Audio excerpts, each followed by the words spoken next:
പത്മനാഭസ്വാമി ക്ഷേത്രത്തിന് ആദ്യകാലത്ത് ഈ ഹെഡ് പ്രീസ്റ്റായിട്ട് ഒരു തന്ത്രി ഉണ്ടായിരുന്നില്ല. കേരളത്തിലെ പൂജാ പദ്ധതിയിൽ വളരെ പ്രധാനപ്പെട്ട ഒരു പദവിയാണ് തന്ത്രം കൈകാര്യം ചെയ്യുന്ന ആ തന്ത്രിക്ക് ഉള്ളത്.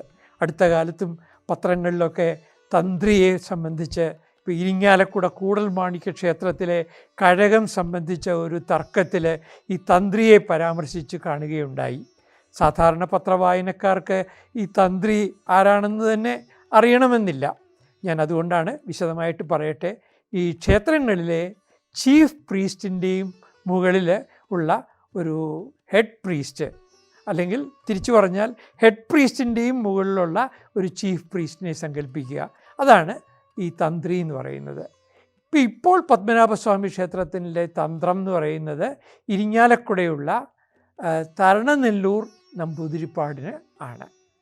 അത് 16-ാം നൂറ്റാണ്ടോടു കൂടിയാണ് ഈ തരണനെല്ലൂർ നമ്പൂതിരിപ്പാടിന് ഈ തന്ത്രം എന്നുള്ള സ്ഥാനം ലഭിക്കുന്നത്.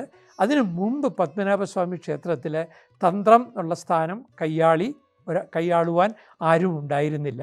അതിന് പകരം ചെയ്തിരുന്നത് ഈ 8ര യോഗത്തിൽപ്പെട്ട 2 പൂജാരിമാരെ ഒരു വാര്യം എന്ന് പറയുന്ന ഒരു സമിതി ഉണ്ടാക്കിയിട്ട് അവരായിരിക്കും കാര്യങ്ങളൊക്കെ നോക്കുന്നത്.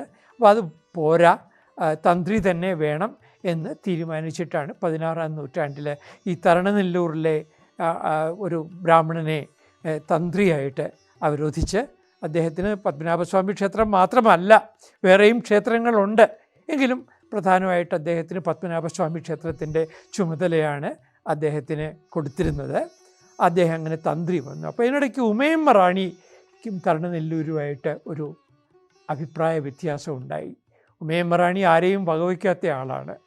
ഒരു സ്ത്രീയുടെ ദൗർബല്യം ഒന്നും കാണിക്കാത്ത ഒരു റാണിയായിരുന്നു. വാസ്തവത്തിൽ റീജൻ്റായിട്ടാണ് അവർ ഭരിച്ചിരുന്നത്. റാണി എന്ന് പുസ്തകങ്ങളിൽ പരാമർശിക്കുന്നുണ്ട്, അല്ലെങ്കിൽ വിളംബരങ്ങളിൽ പരാമർശിക്കുന്നുണ്ട്, എങ്കിലും പകരക്കാരിയായിട്ടാണ് അവർ ഭരിച്ചിരുന്നത്.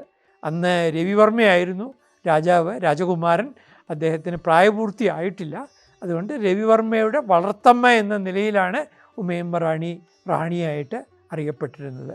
അപ്പോൾ ഉമയമ്മ റാണിയും നെടുമങ്ങാട് രാജാവും തമ്മിൽ അഭിപ്രായ വ്യത്യാസം ഉണ്ടായപ്പോൾ തരണനെല്ലൂർ അതിൽ നെടുമങ്ങാട് രാജാവിനെ അനുകൂലിക്കുന്ന നിലപാട് എടുത്തതുകൊണ്ട് അദ്ദേഹത്തെ പുറത്താക്കി. ആ സമയം കിളിമാനൂരിൽ നിന്ന് ഒരു ബ്രാഹ്മണനെ തന്ത്രിയായിട്ട് ഉമയമ്മ റാണി അവരോധിച്ചു. തകരപ്പറമ്പ് നമ്പൂതിരി എന്നാണ് അദ്ദേഹത്തിൻ്റെ പേര്. എന്നാൽ അദ്ദേഹത്തിന് വളരെ കാലമൊന്നും ഈ പത്മനാഭസ്വാമി ക്ഷേത്രത്തിൽ തുടരാൻ സാധിച്ചില്ല. ഉമയമ്മ റാണി പോയി, പകരം രവിവർമ്മ വന്നു മേജറായിട്ട്. ഇപ്പോൾ രവിവർമ്മ തന്നെ തകരപ്പറമ്പിനെ മാറ്റിയിട്ട് പകരം തരണനെല്ലൂരിനെ തന്നെ തന്ത്രിയായിട്ട് വിളിക്കുകയാണ്. അന്നത്തെ തിരുവനന്തപുരം എന്ന് പറയുന്നത് കരമന മുതൽ ഉള്ളൂർ വരെയുള്ള പ്രദേശങ്ങളാണ്.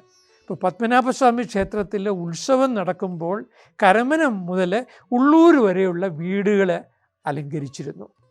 കരമന മുതൽ ഉള്ളൂർ വരെയുള്ള പ്രജകൾക്ക് ഓരോരോ ചുമതലകളും രാജാക്കന്മാർ നൽകിയിരുന്നു. പത്മനാഭസ്വാമി ക്ഷേത്രം എന്നാണ് നിർമ്മിച്ചത് എന്ന് നമുക്ക് അറിഞ്ഞുകൂടാ. സേക്രഡ് ലെജൻസ് പ്രകാരം കലിവർഷം 950 950 പത്മനാഭസ്വാമി ക്ഷേത്രത്തിൻ്റെ നിർമ്മാണം. ചരിത്രകാരന്മാർക്ക് എന്തായാലും ഇതിനോട് യോജിക്കാൻ കഴിയില്ല. ഒരു കാര്യം ഉറപ്പാണ്, 9-ാം നൂറ്റാണ്ടിന് മുമ്പ് പത്മനാഭസ്വാമി ക്ഷേത്രം ഉണ്ട്. നമ്മാഴ്വാർ എന്ന് പറയുന്ന വൈഷ്ണവ കവി തിരുവനന്തപുരത്തെ പറ്റി ഒരു മനോഹരമായ സ്തോത്രം എഴുതിയിട്ടുണ്ട്, കീർത്തനം എഴുതിയിട്ടുണ്ട്. അതിൽ തിരുവനന്തപുരത്തെ പത്മനാഭസ്വാമി ക്ഷേത്രത്തിനെ കൃത്യമായി അവതരിപ്പിക്കുന്നുമുണ്ട്. നമ്മാഴ്വാർ മാത്രമല്ല ചെയ്യുന്നത്, തിരുമങ്കൈ ആഴ്വാർ എന്ന് പറയുന്ന മറ്റൊരു വൈഷ്ണവ സിദ്ധനും പത്മനാഭ സ്വാമി ക്ഷേത്രത്തെ അടയാളപ്പെടുത്തിയിട്ടുണ്ട്. അപ്പോൾ 9-ാം നൂറ്റാണ്ടാകുമ്പോഴേക്കും പത്മനാഭസ്വാമി ക്ഷേത്രം പ്രശസ്തമായിരുന്നു. അപ്പോൾ അതിൽ നിന്ന് നമുക്കൊരു കാര്യം ഊഹിക്കാൻ സാധിക്കും, ഒരു 8-ാം നൂറ്റാണ്ട് മുതലെങ്കിലും പത്മനാഭസ്വാമി ക്ഷേത്രം ദക്ഷിണേന്ത്യയിൽ അറിയപ്പെട്ടിരുന്നു എന്ന്. പിന്നെ പല മഹാത്മാക്കൾ ഈ പത്മനാഭസ്വാമി ക്ഷേത്രത്തിൽ എത്തിയിട്ടുണ്ട്. അതിൻ്റെ പ്രശസ്തിയെക്കുറിച്ചൊക്കെ തിരിച്ചറിഞ്ഞിട്ട് നമുക്ക് റെക്കോർഡ് അനുസരിച്ച് ഉറപ്പിച്ച് പറയാവുന്ന ചില പേരുകൾ ഉണ്ട്. അതിൽ ഒന്നാണ് രാമാനുജാചാര്യർ. രാമാനുജാചാര്യർ പത്മനാഭസ്വാമി ക്ഷേത്രത്തിൽ വരിക മാത്രമല്ല, അദ്ദേഹം പത്മനാഭസ്വാമി ക്ഷേത്രത്തിലെ പൂജാ സമ്പ്രദായത്തിൽ അദ്ദേഹത്തിന് വളരെ പ്രിയപ്പെട്ട ഒരു വൈഖാനസ ആഗമ സമ്പ്രദായം നടപ്പിലാക്കാനായിട്ട് ശ്രമിച്ചു. അത് ഇവിടുത്തെ ബ്രാഹ്മണർ പൂജാരിമാർ അംഗീകരിച്ചില്ല. അങ്ങനെ അദ്ദേഹം ക്ഷുഭിതനായിട്ടാണ് മടങ്ങിപ്പോയത് തിരുവനന്തപുരത്ത് നിന്ന്. അതുപോലെ ചൈതന്യ മഹാപ്രഭു ഈ പത്മനാഭസ്വാമി ക്ഷേത്രത്തിൽ വന്നു എന്നതും തീർച്ചയാണ്. അദ്ദേഹം വന്നത് ജഗന്നാഥപുരിയിൽ നിന്ന് യാത്ര പുറപ്പെട്ട് കടൽത്തീരങ്ങൾ വഴി സഞ്ചരിച്ച് അദ്ദേഹം തമിഴ്നാട്ടിലെ കിഴക്കൻ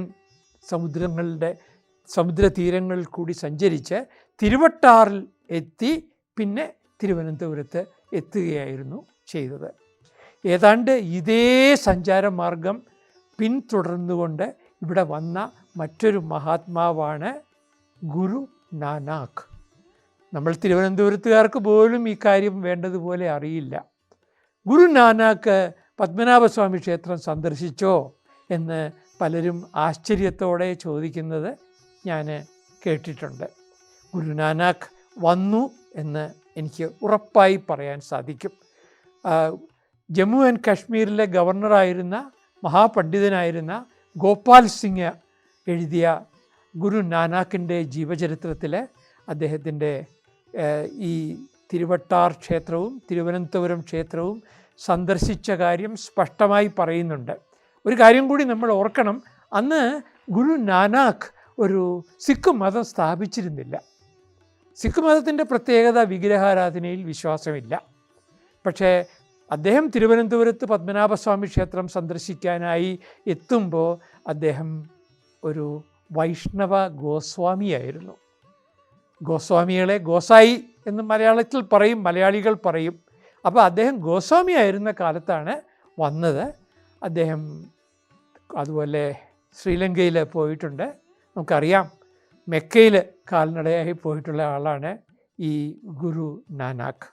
അദ്ദേഹത്തിൻ്റെ ആദി ഗ്രന്ഥം എന്ന് പറയുന്ന അദ്ദേഹത്തിൻ്റെ ഈ ഭാവനയിലും അദ്ദേഹത്തിൻ്റെ യോഗാത്മക ഭാവനയിൽ ഉണ്ടായ ദർശനങ്ങൾ അദ്ദേഹം കാവ്യരൂപത്തിൽ അദ്ദേഹത്തിൻ്റെ കൂടെ ഉണ്ടായിരുന്ന അങ്കദ് എന്ന് പറഞ്ഞ ആളെ കുറിച്ചെടുക്കും.